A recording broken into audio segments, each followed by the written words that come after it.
सियालकोट तैयार हो जाओ, ख्वाजा वेंटिलेटर तैयार हो जाओ। इनकलाब आ रहा है,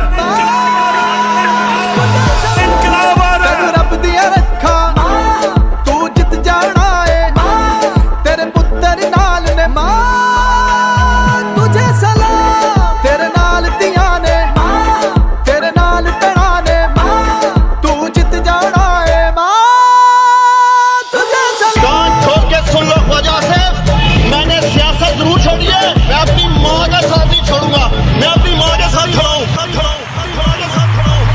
ख्वाजे दी दौड़ लवा दे, जमानत जब्त करा दे, डारा दा पार वखा के पटवारी नुकरे ला दे। मां तेरे उत्तों साडी जिंद कुर्बान है, तेरी जीदारी उत्ते सानू बड़ा मान है। डट के खड़ा तेरा पुत कप्तान है, नाल खड़ी सियालकोट दी आवाम है। उस्मान डार, जरा आज आपने डाकुओं का मुकाबला किया, मैं आज आपको खराज तहसीन पेश करता हूँ, खराज तहसीन पेश करता हूँ, तहसीन पेश करता हूँ।